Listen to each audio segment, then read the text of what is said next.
Good evening. It is now 6:01 on October 6th, and we are going to begin our town council meeting. We have Councilor Steele, Zach, Aaron White, Roy Weymouth. Councilor James Steele will not be joining us this evening. We have Councilor West and Linda Capero will be coming in late. We'll begin with the Pledge of Allegiance. Pledge of Allegiance to the flag of the United States of America and to the republic for which it stands, one nation, under God, indivisible, liberty, justice for all. I don't know who the guilty party was, but it wasn't me. At this time, I will open up for public comment if there is anyone online or in the audience that would like to either come to the podium or raise their hand. So, Madam Chair, I will note online, we do have a representative from Espresso and Go, which has a permit application on the agenda. So we got that late, and so we just added it to the agenda. So you may want to move that up and deal with that straight away. Right. I have no issue with that. So hearing nothing from the audience, either online or in public, we will begin with item 136, consideration of transient seller permit application from Express and Go. And we do see that there is someone online. Thank you for coming in. Is there anything from the council? Any questions?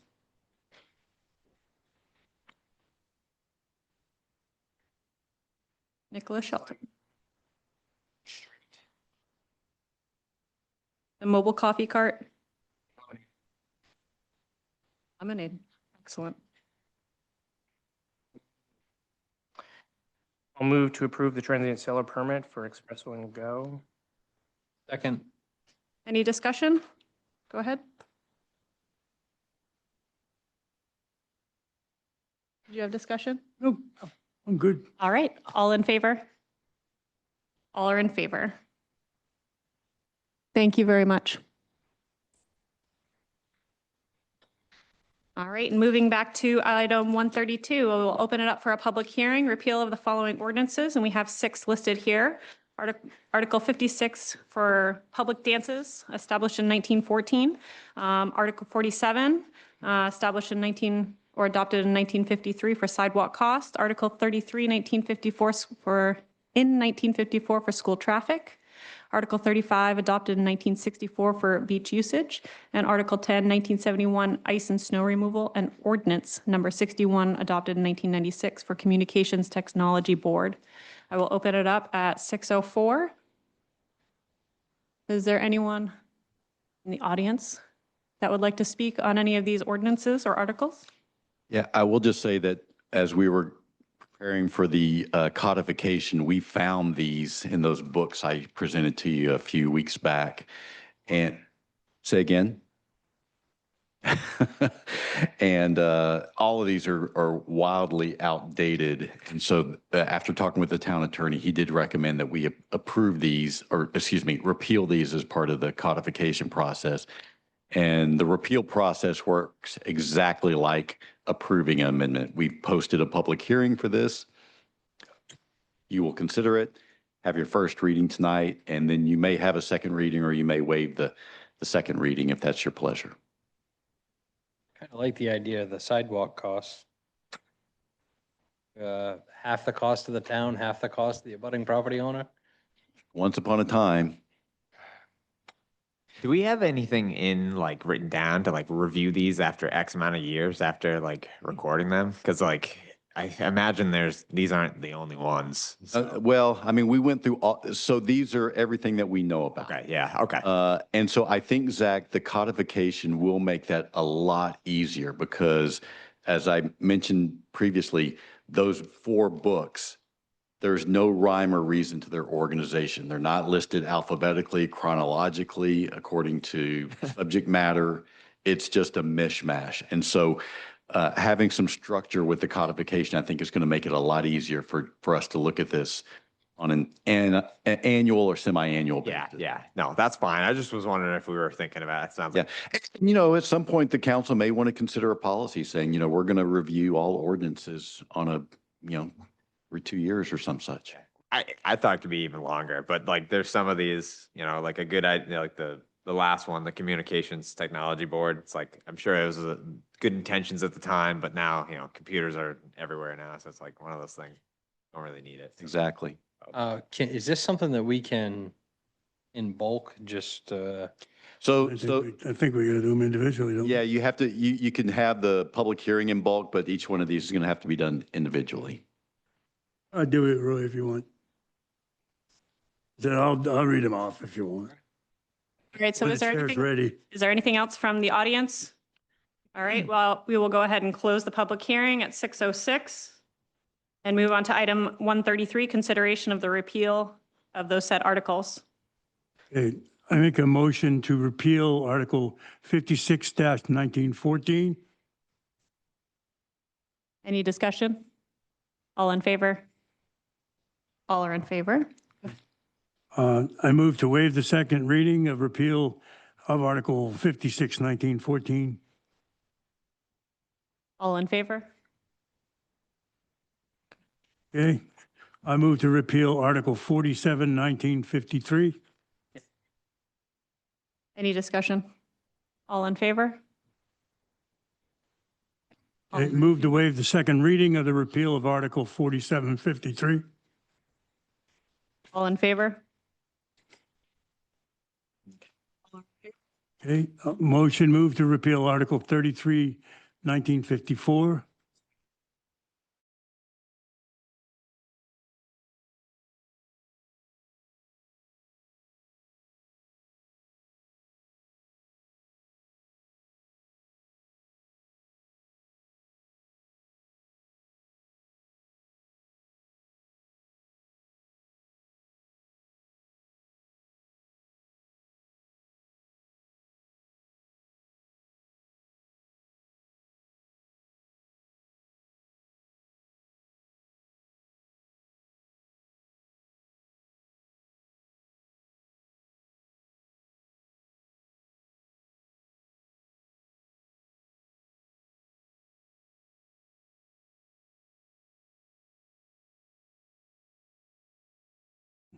Second?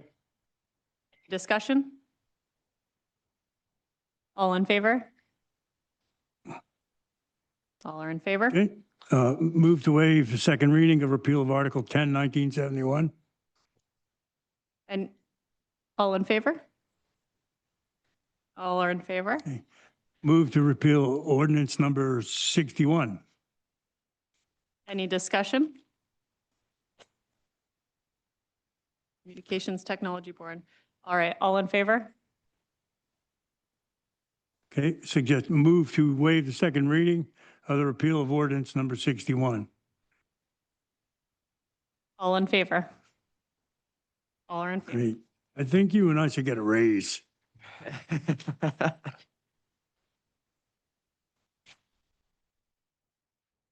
Moving on to item 134, we will begin the public hearing for the amendments to the administrative code at 6:09. And this is just carried over from the last select council meeting that we had. Have there been any significant changes or updates? Any other comments? Yeah, the only changes that we made were the changes that were recommended by the council, and that was to not eliminate the recreation department, but just simply change the name of that to the recreation program. And then there was also something about, I believe, the town attorney. I did have one other question as I was reading through this. On the town planner, I understood her duties as, well, position duties as being, as we were sold, when it was sold to us, as being more than what's listed in here. I understood it as being the administrator of the, the drive for downtown revitalization. I also assistant to code enforcement. Also somebody that was going to be helping with seeking and writing grants for funding. And so you're right on two of those regards. So she is serving as the staff liaison to the Downtown Revitalization Committee. And if we wanted to add that into this, we could certainly do that. The idea, as I understood it, was not only is she the liaison, but it's a continuing push or task for that position as the is the downtown revitalization. I don't personally recall that being as part of the initial job description. I think it's appropriate. I think the town manager just as well should be involved in that process. As far as writing grants, I mean, she is doing some of that as well as I'm doing some of that, occasionally some other staff members. She does not serve as an assistant to the code officer. So you may be just confusing that with the executive assistant position, because that position was definitely supposed to be assisting the code office. So, you know, she helps the planning board in determining either cases that are before the planning board or changes to ordinances that they may want to consider. And then the code enforcement officer is the one who ends up enforcing whatever it is that the planning board approves. Right, can we, under that, can we get some of that stuff put in there with the grant writing and, Well, let me ask a question. If we do that, should we add that to the town manager's responsibilities as well? Because I feel like I've probably written as many grants at this point as she has, and she's got several on her plate right now that she's really looking at delving into. Okay. Yeah, okay. I agree with Roy. I was there at the initial impetus of hiring a manager, of hiring Dawn. And a major part of that was grants. Okay, that was a huge part of it. Okay. And, you know, she's so busy now with a lot of other things that I'm not sure how much grant work she's doing. I will, well, she is doing some of that. I mean, you know, we talked today about 2 different grants that she's interested in applying for. One that is related to downtown revitalization, the other that's related to trails. I do want to draw a distinction. This administrative code is more sort of structural in nature as opposed to, it's not a job description of what should be done. So you know, if we were to make these into job descriptions, this thing would be, you know, probably 8 times longer than it is right now. It's meant to really just address the structure and who's responsible for what, sort of in an overarching sense. can we put something to the effect of,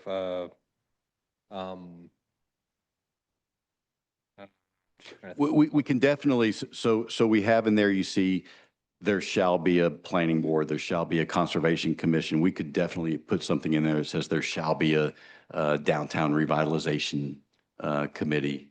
You know, if we wanted to work grants in there, we could. Personally, I don't feel like it's necessary because it is part of the job description. But that's the council's pleasure. Well, it's like I said, when the decision was made to hire a planner, the primary impetus was the hope that we could get some grants, you know, and do some planning. Okay, and that should be, I would think, one of Dawn's primary responsibilities. Better, I mean, I'm fine with it being more broad and being like it's responsibility of all town employees to, whenever possible, you know, utilize funding opportunities outside of the budget process. Something like Yeah. that. Just write that administrative code thing? I think that's definitely a idea. That's definitely the thought process overall, but I mean, it's just something that kind of, as I was reading through it and thinking about the initial hiring of a planner and what we had discussed, I thought that was something that we might want to add in there, but you could just put in, I'll coordinate funding opportunities to achieve the goals. So is there a specific change that you're looking to have added into this? Right now, I can't really come up with a wording of it, but. Yeah, and that's- you don't have to do that. I mean, if, again, if the council wants, I think it's appropriate to add in about the Downtown Revitalization Committee. And if the council wants some verbiage regarding grant writing, then we can include that. I think if we're going to include it for the town planner, we should do it with the town manager as well, because, you know, I've worked on a lot of the community resilience partnership grant applications, and Don and I, along with Deb, worked on the sidewalk grant application to MDOT, A lot of department heads do that too, right? depending upon the nature of the grant. And so for instance, you know, obviously, like the police chief was integrally involved in the grant writing for the radio communications. I mean, I don't have any issue with how it is as is. I feel like grants can apply to any department, personally. And I mean, if you wanted to add it, I think that it could be added to all of the departments. But I have no issue with it as. Any other comments? Anything from the audience? Different. I was just, for the emergency management coordinator, I've always wondered, Winthrop, we've always left it to the fire chief, who's not a full-time employee. I always thought it was odd. Should there be any verbiage in here that can say like delegation to the other, either the EMS director or chief or the chief of police as needed or something? So they have that delegated authority if it's necessary. I think, Aaron, if we're going to do something like that, which I'm not opposed to, I think we should say that the chiefs should work in concert Yeah, let's do that. with one Like a another trio on thing. emergency It's a bit, planning. because I've seen many times when they had to open up the police station command center thing or whatever, and a lot of times one of them wasn't available, and so the other one did it anyways. Yeah. So I would think, yeah, I think that's the only change I would have. Doesn't always happen. I think last time during COVID, it was the chair here, and it was the police chief, and it was Yeah, the fire chief. sounds about right. It was a team kind of thing. And yeah, and it should be, right? It should be probably collaborative between, because there's a lot of moving parts. And it doesn't just leave it all on the fire chief's, shoulders.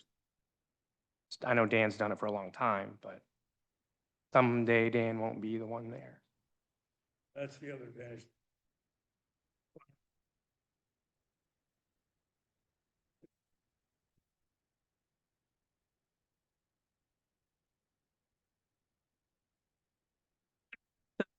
So at this time, not hearing anything from the audience or online for the public hearing, I'm going to go ahead and close the public hearing at 6:19 and move on to item 135, consideration of proposed amendments to the administrative code, where we can now open it up for discussion if you'd like to. Is there any considerations, any changes? So here's what I might suggest on that. I mean, there's been some suggestions here you want worked into this. Maybe go ahead and approve this on first reading. Don't approve the second reading. We'll bring it back to for the next meeting for the second reading. We can't approve it as amended, or does it have to? Well, I think I would want to craft the language and have you guys look at it and see it before you approve it. Oh, Just wants a chance to be correct. Are we approving these amendments? Yeah, so what I'm saying is, Linda just moved to approve on first reading, and then we won't approve the second reading. We'll have the second reading at the next meeting. So motion from Linda, a second from Roy. Any further discussion? And so just to recap, you were talking about adding in the downtown revitalization and then also the EMS and fire chief. Yes. Any other discussion, comments? Town council chair. Council chair?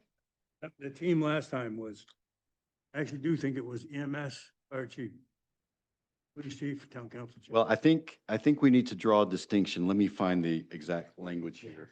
So, so the language is Division of Civil Emergency Preparedness. And the fire chief may also serve as the Civil Emergency Preparedness Director and shall collaborate and cooperate with all other agencies in the development, mobilization, and management of public emergency and disaster plans. So if you've gone through National Incident Command training, CIS. there does have to be a point person in that structure.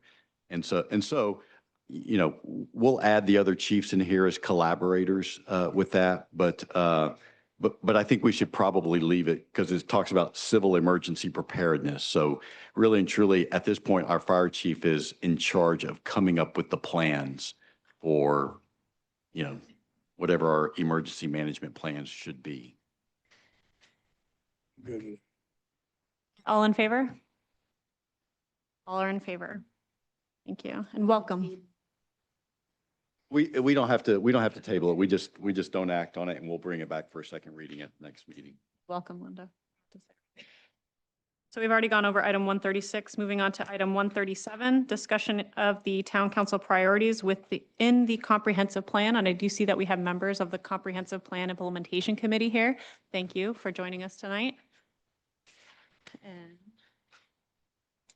Shoot, I did not have a memo. So I was just looking for. Yeah, let me call it up online real quick.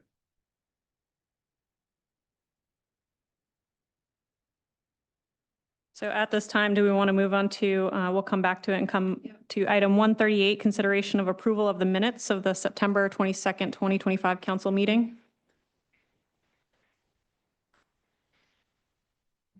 Any discussion?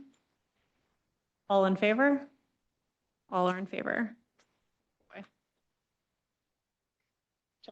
The exploding pens. Great. Item 139, consideration of the August 2025 disbursement warrants. Move to approve the August 29 disbursement warrants. Second. Zach, any discussion? No? All right, all in favor?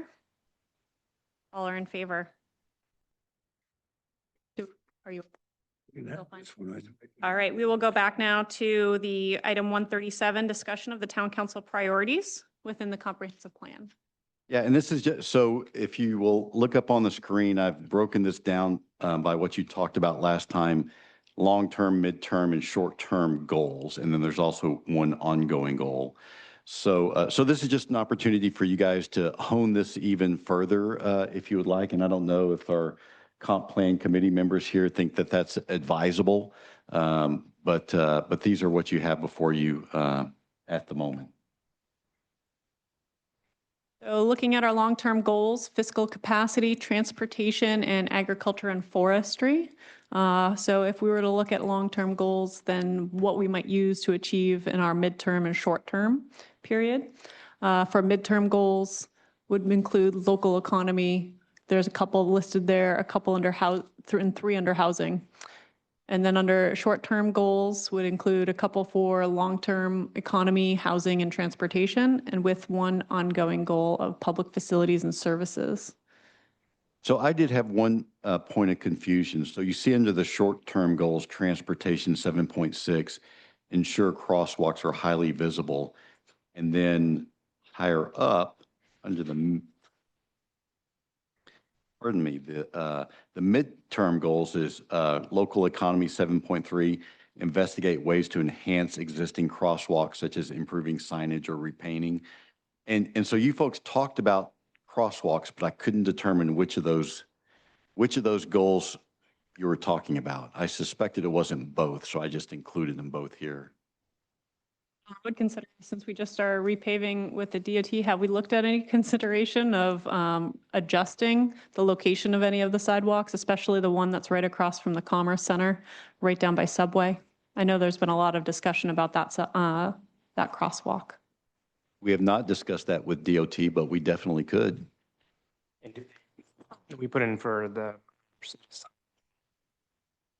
We did.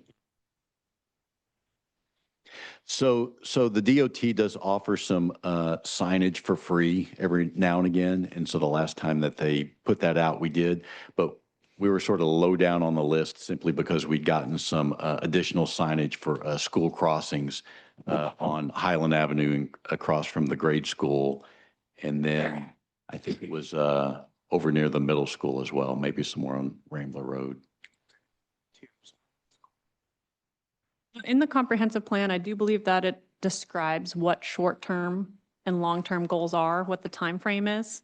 And it might be kind of general or broad, but looking at that, I don't know if that's something that we could incorporate in there next to short-term goals, is just defining what that time period kind of looks like. So if we were looking at within the next year, Yeah, I'd like to see that too, truthfully, because I was, Yeah, I don't recall. So Steve, do you? I think it's Good evening, everybody. Steve McDermott.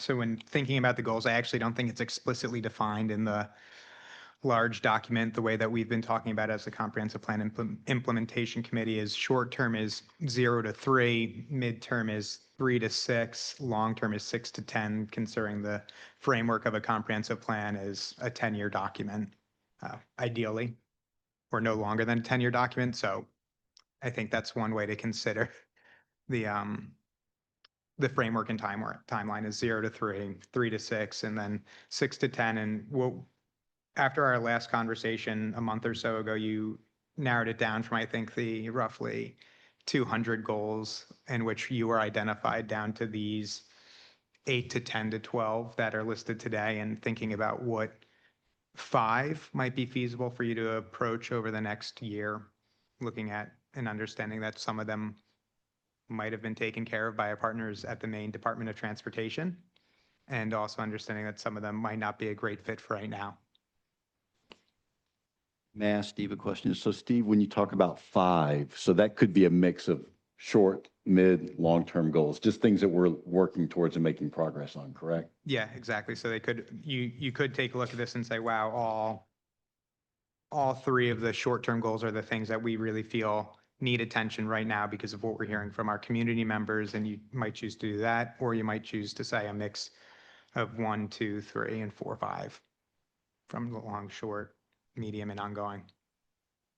Does the council have any insight as far as what goals they think we could narrow these down to, or strategies?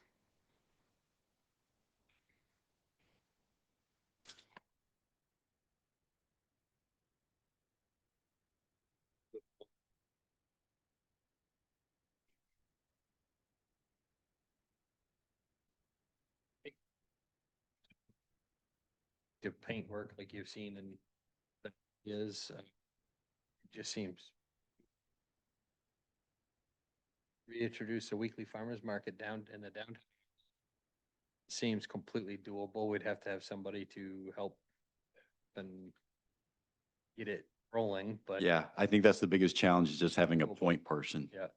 Willing to take on that responsibility. But, we could reach out to see if there is. Yeah. Linda? I mean, I think the housing goals up there really.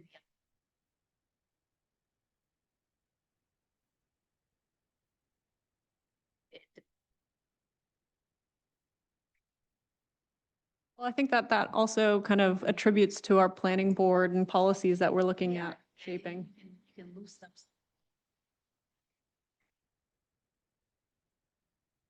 Like I remember Yeah, Jim saying to maybe re-engage with Barry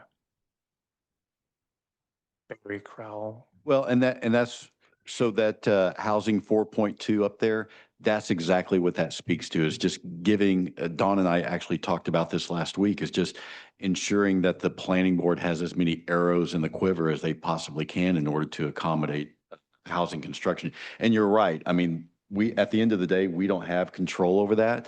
All we can do is just try to make it as reasonably accessible, whether that's through. So, and with that, you're basically talking about density, is if we look at how we can have more dense development in the growth corridor. Can I hop in real quick on that? We made some of the changes to by establishing that growth to corridor by the legislation that's been done through this at the state level.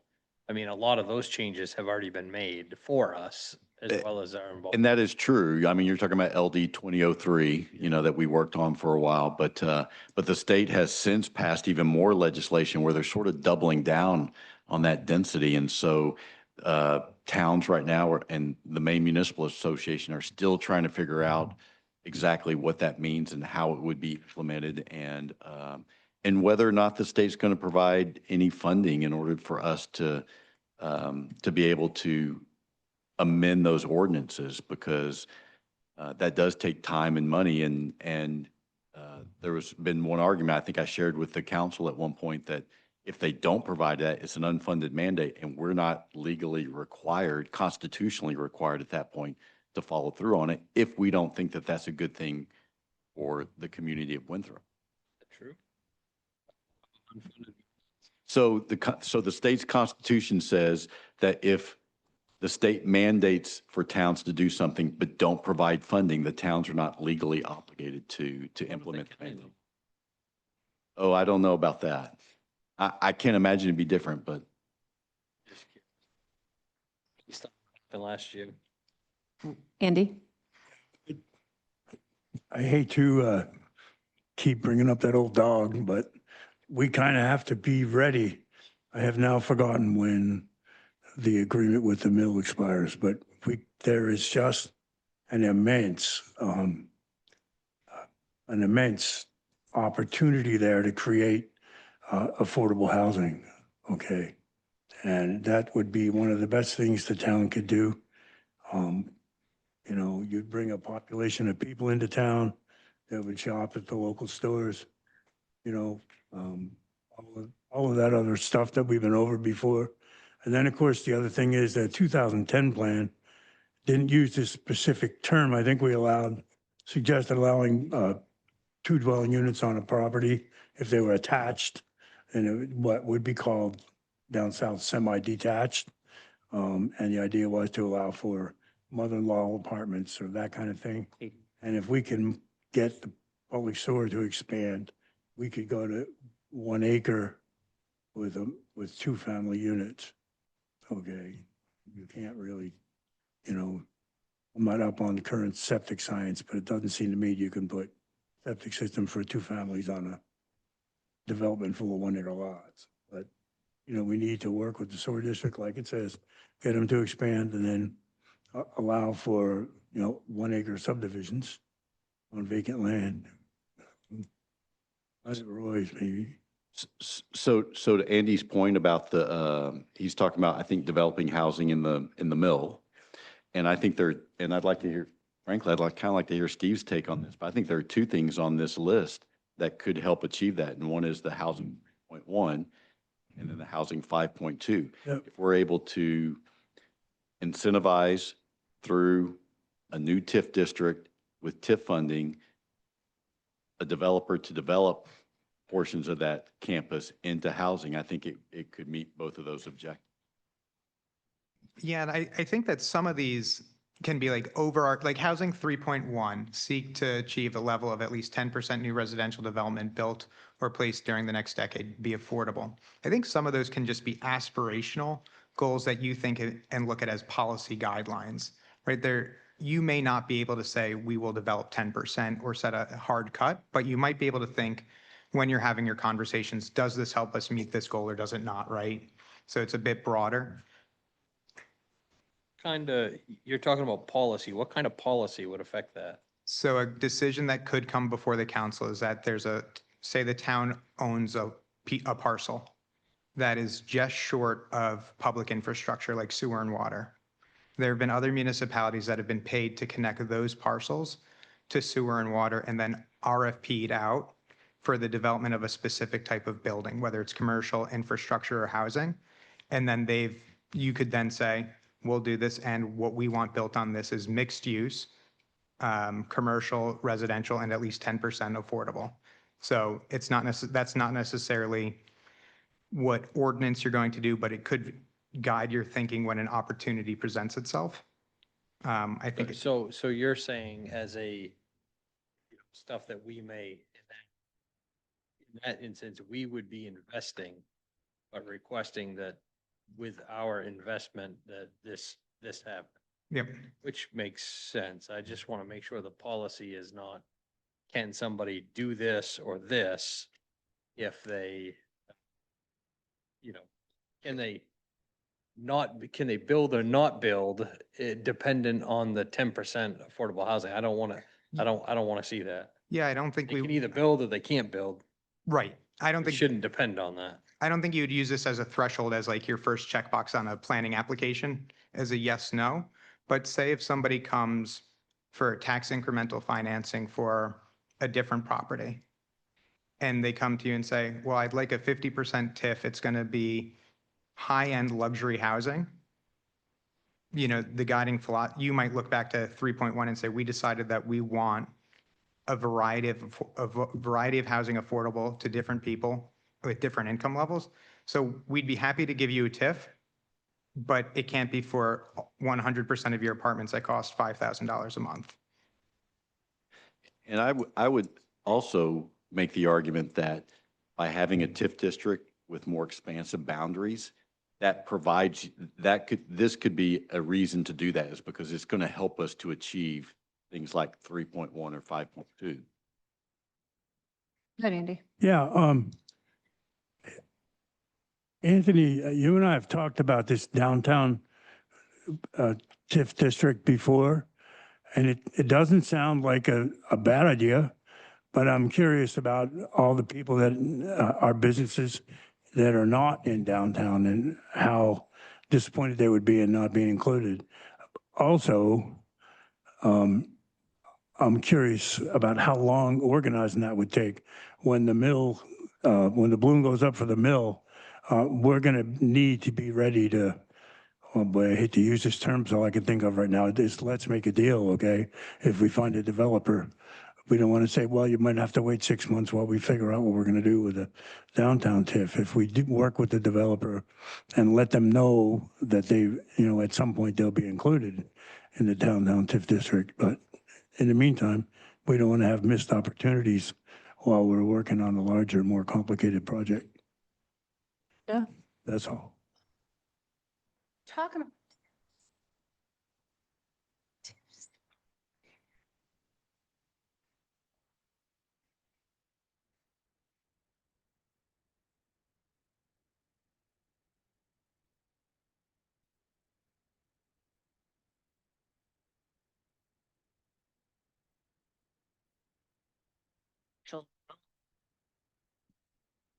No, absolutely not. So no, so the reason to have a TIF is to increase your tax base, whether it's residential or commercial. I mean, so let's say that we end up If it was like a condo is what she's. At a time. for a period of time, it does. For a period of time, it does. But if you develop housing in the mill, it's going to raise the value of that property. Right. And let's, So you're not reducing their taxes. You're freezing them, correct? that's correct. And, You're and- freezing them. They can add value to their property for such a period of time and their taxes are frozen. At the end of that, then they're paying. well, wait a second. So almost.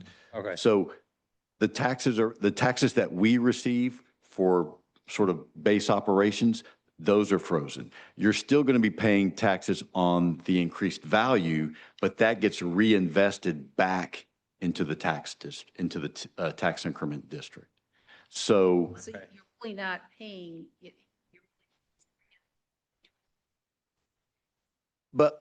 yes, but a TIF has a lifespan and typically it's 20 years. So after 20 years, let's say you have a property that has increased its value by, let's say 200%, then at the end of that 20 years, all of the tax monies that are going to be generated by that come back to the town for supporting things like plowing and paving roads and paying police officers and, you know, paying school teachers and so forth. So it does provide a tax benefit for a certain amount of time.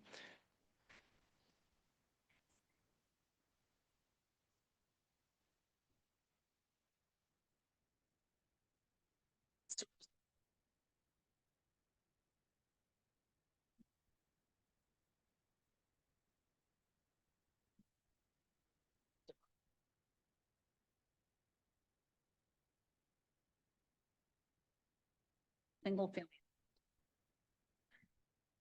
So,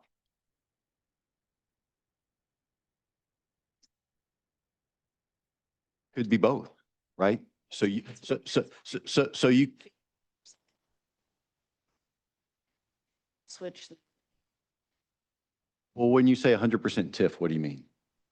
get, Oh, no. We are blowing up the model that we've been operating under for the last 20 years. Instead, all of that money is going to come to the town, and then we're going to negotiate credit enhancement agreements with individual property owners based upon how much value we think their development is going to bring to the community. Does that stay within the whole district or does it have to be? Yes.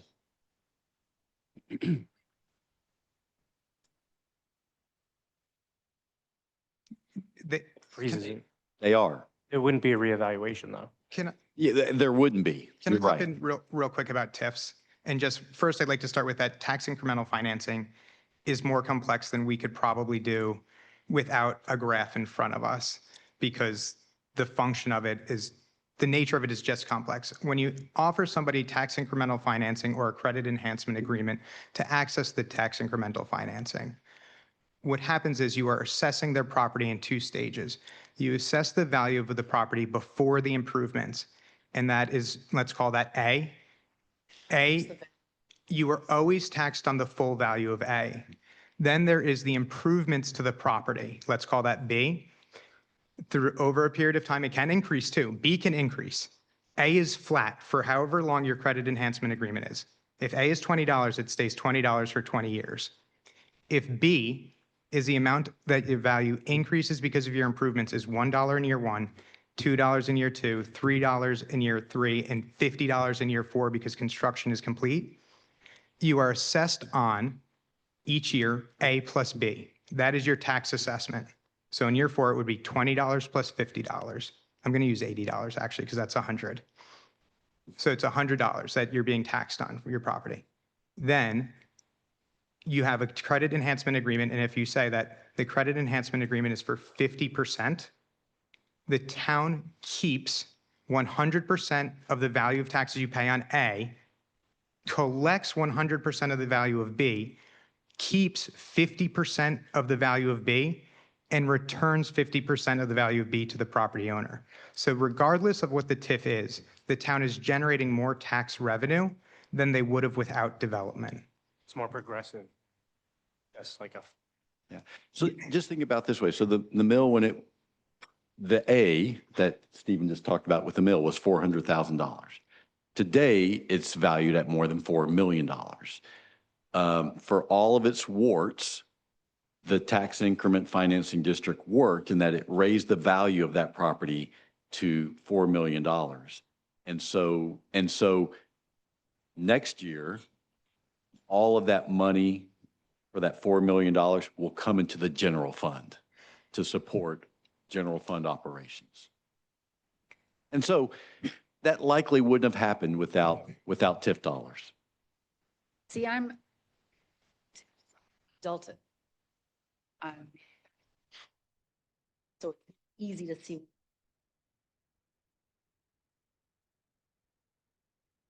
I know what you're saying. House, we have a house, build a house. 10 houses in this development.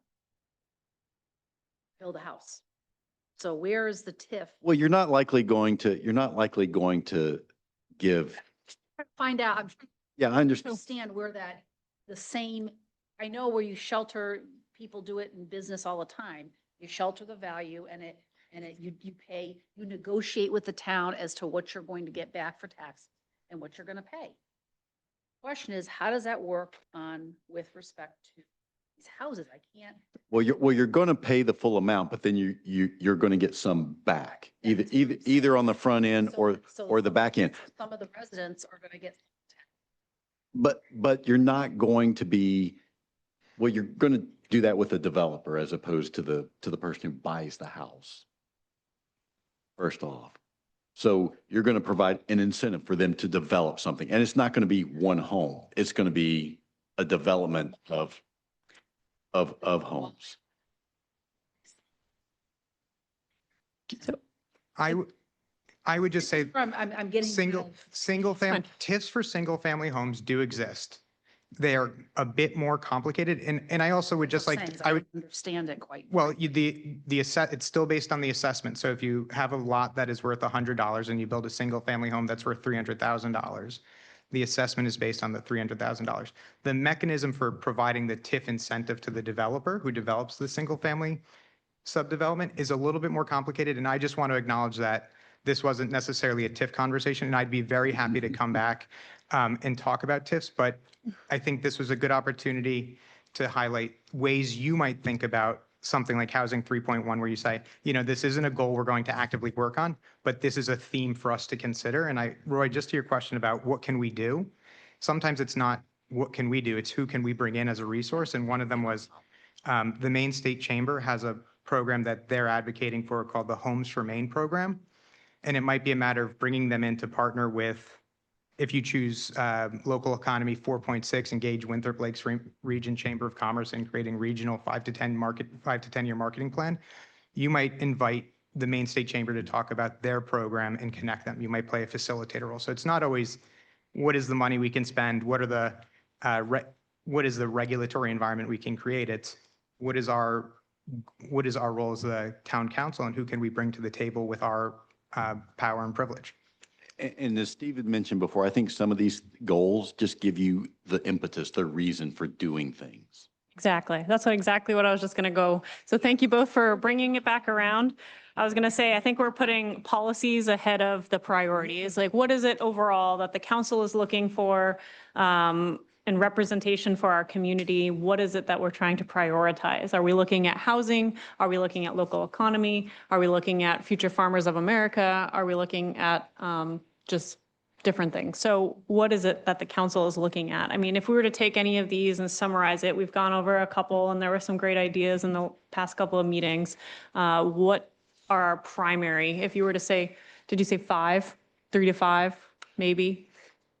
Or like a couple. I mean, we've talked about housing 3.1 and 5.2 over and over again as far as the 10% new residential. It doesn't necessarily have to pertain to the TIF district, but that's just an overall goal. Or 5.2, which was the development of senior housing. So what, yeah, what kind of policies can we sit there and do? But that will be after the fact. Is that something that we want to focus on?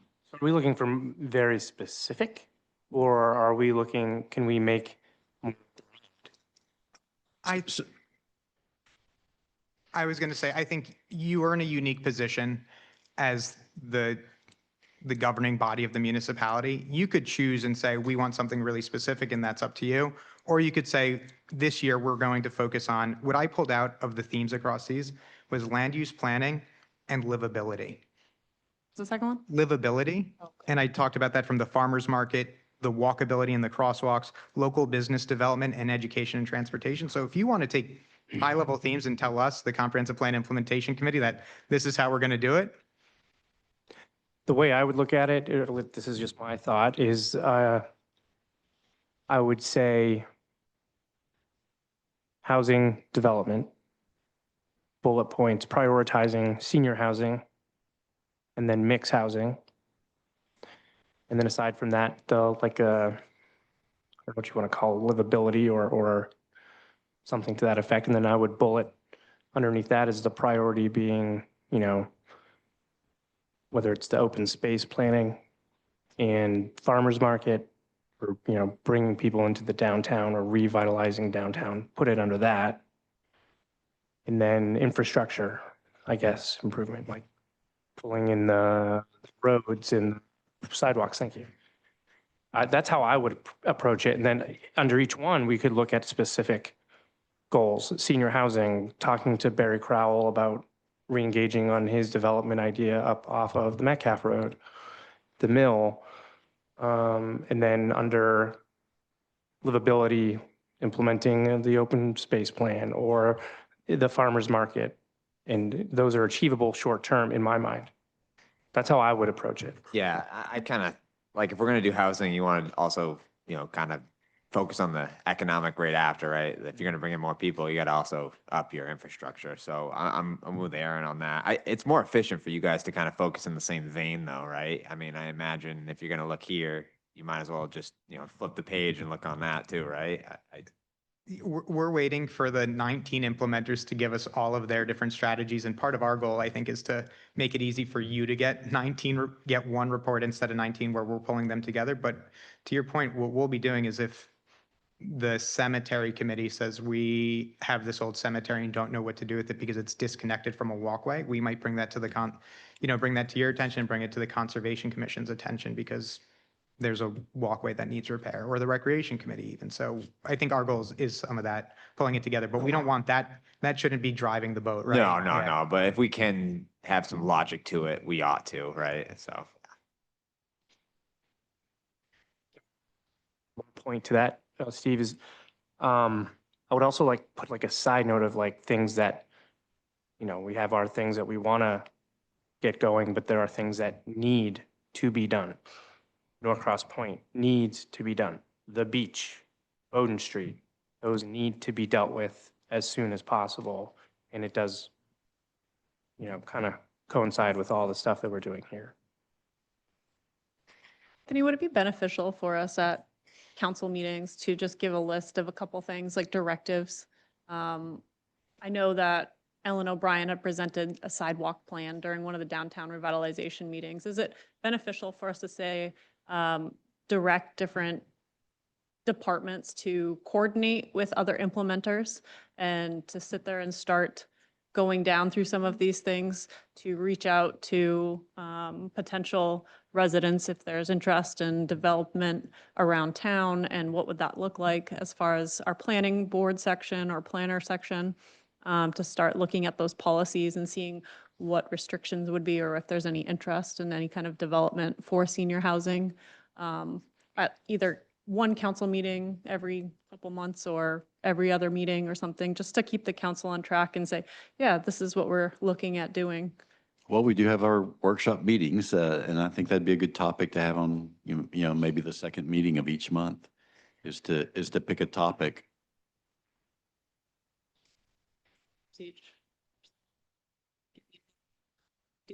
To residents and see what they say or direct. Or, yeah, updates or reports back to us from what other Anthony's hearing. Farmers market. I mean, if we were to try to look at starting to plan something like that for next year, next summer, who would we start talking to? Is that something that we could start getting in the works with the Winthrop Lakes Region Chamber of Commerce, and establishing that down in the municipal parking lot downtown? Or something like that. Farmers market is, it's going to be recruitment and promotion because it's been tried twice. Maybe we can Failed. tie that in with an FFA. We need to do something. I'd like to see some of the more, community kind of input here, right? Obviously, this is the place, but, it's out here. Your meetings with Richard that you're doing at the library, can we like post this, like something like a summary, and then see if people would more be willing to come out there and see if they'd like give some suggestions? So definitely one of those sessions needs to focus on the comp plan. Yeah. So I guess my question back to you, Zach, is, so are you talking about having the comp plan be a focus of it, or maybe picking something out of the comp plan and say, hey, at this meeting, we're going to talk about Norcross Point development? I think, either or would be fine, but I think both have their pros and cons. It kind of depends on what we decide, right? So, but I was I don't thinking think more. there's a wrong answer. No, I don't think so. Maybe you need two, right? Maybe one for that to pull the focused ones in. So I think either would be fine. I'd be, but Well, at this point, I got 3 years to do those things. So So I heard Aaron mentioned senior housing, mixed housing, livability. The structure.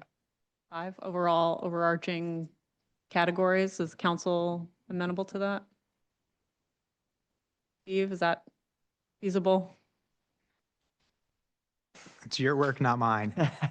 I think it makes sense. Those are like Linda said, and Andy and like everybody has said, this is hard stuff, and we don't have a development corporation in the town that you can direct and say, hey, go build more housing. So some of this is going to be how do we create an environment that is welcoming? How do we, what are the types of homes that we want? Do we want people to be able to age in place in community? And do we want school teachers to be able to live in town so we're competitive as, you know, the number of as far as I'm aware, there's fewer school teachers than there were in the past. And how do we ensure that, you know, the median home price in Winthrop isn't $600,000 because we're not going to have firefighter. I had a recent conversation with somebody and their main concern was how are we going to have a fire staff if the average price of a home is unattainable for young people or people who are able to volunteer.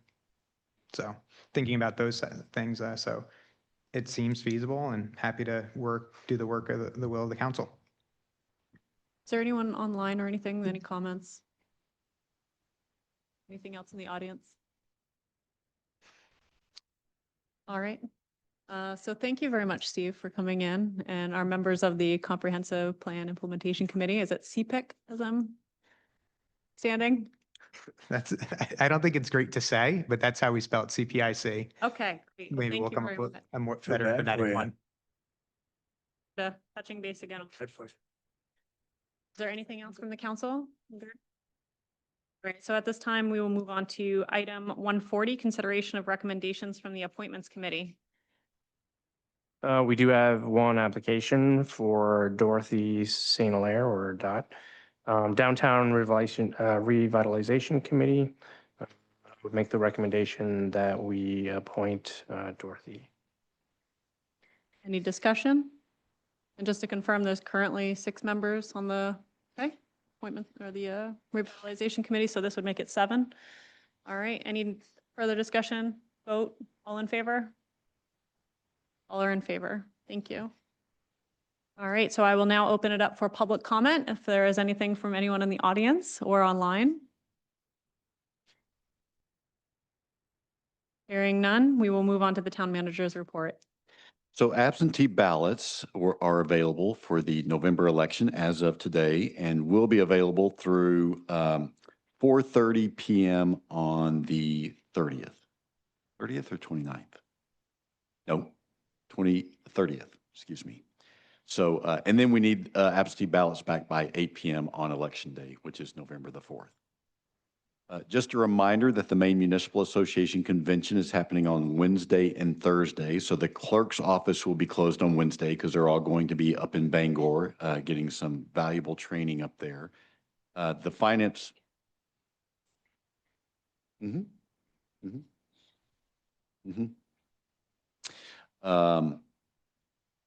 then the finance director and I will be at the convention on both days. Our new ambulance arrives on Wednesday, ready to go. So that's great news. Breathable Homes will begin their work at the ambulance station on December the 1st. They'll be finished by Christmas.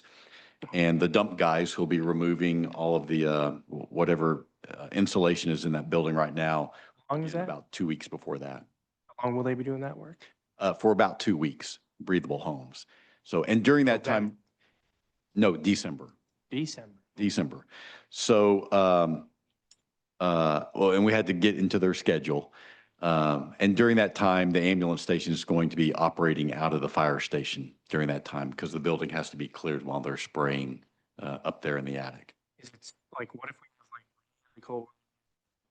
We have talked about, I mean, the panels are going to be down, so we're going to just blow, we're going to blow warm, we're going to turn the boiler on and blow warm air up there. As Zach mentioned, we have our first, what we're calling Let's Talk Winthrop, community conversation at 11:30 a.m. on the 17th at the library. It'll sort of just, it won't have a specific topic, but you know, Richard will be there to talk about library stuff if people have questions about the library stuff.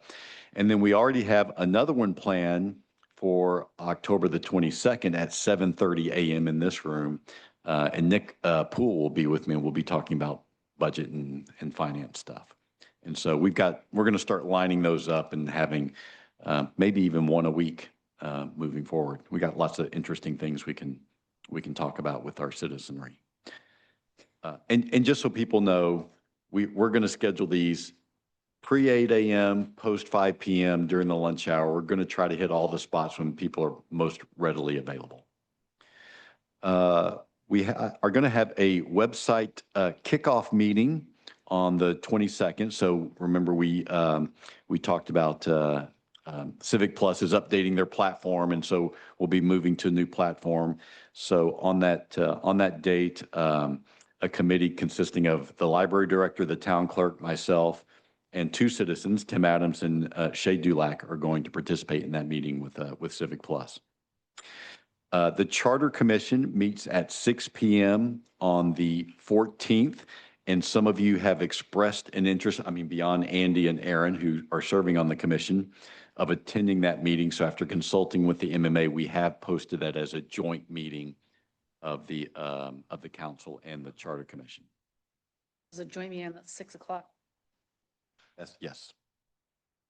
Just a reminder, Monday is a state holiday, so our offices will be closed. The town clerk wanted me to let you guys know that Wednesday evenings, post 4:30 p.m. are starting to pick up. They're seeing a lot more people coming into the office during those evening hours, which is great.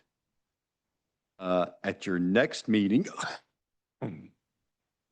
we will have a amendment to our public property and parks ordinance that would prevent people from camping in public spaces that are not campgrounds during the evening hours.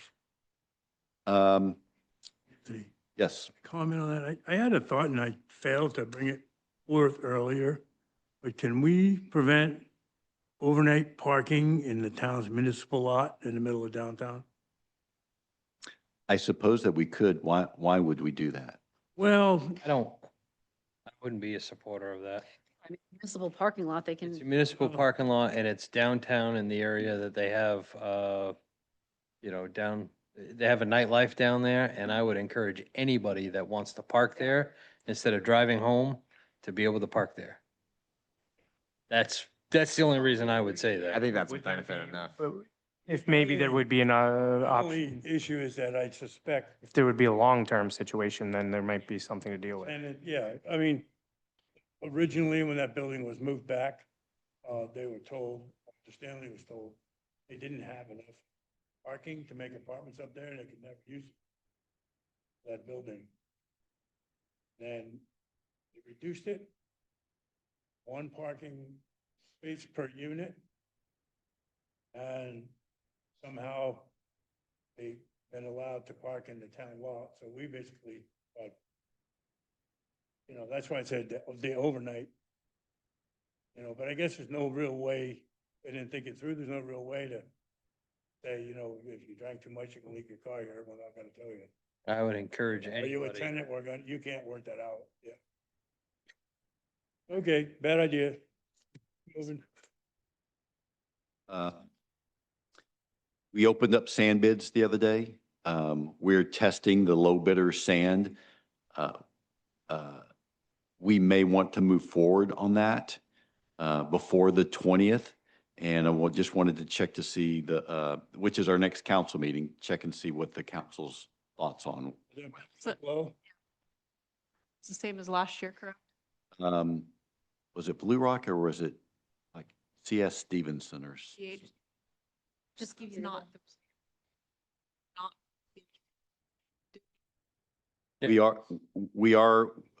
We're having the test conducted this week. Just do what you think needs to be done. Don't. Okay.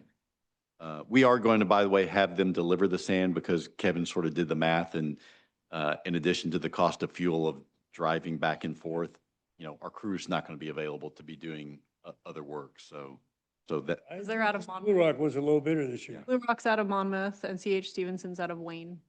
And so both local bidders, those were the, yeah, we actually had 7 bids, which was great.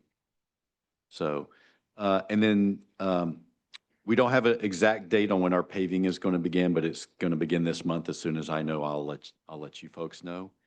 And then lastly, we have a candidates forum at 6 p.m. on October the 29th for the folks who are running for town council. Location is at the library. It's going to be at the library. And just to confirm, That's correct. It's at 6 PM. 3, You know what is it? yes. Ballot. I knew that. I knew that. Bruce Burns is running. Bruce is running? The next meeting, the 20th? The 20th. That's the end of my report. Any comments from the council? Just two items. One, I was wondering, can we have Public Works come up and kind of give us like, at some point here in the relative near term, road paving priorities? Like if he's gone around, because I know that's become a big topic, such as like, I know the worst that I know of from people talking to me and having gone and looked, Butter Hills Terrace, Summer Street, Pembroke, Bowden Street. Well, I just wanted to know what his, because if Kevin could just tell us if he Well- has a plan. Well, I'll tell you sort of what I hope is going to happen is by the time snow starts to fly, Kevin will have done all the RSMS analysis of our roads, and then we're going to bring that to you guys Okay. and look at what it would take for us to bring all of our roads up to a baseline standard. Can we put some messaging out that that's in the like it's in the works? We're looking. Okay. at it. And then, Everyone always thinks their road is the worst. oh, I know. Oh, I know. My road actually isn't too bad, but, and then the other thing I was going to say, I was thinking about improving this space, the multipurpose room. Can we come up with like a plan maybe to think about that? Just start the ball to get rolling.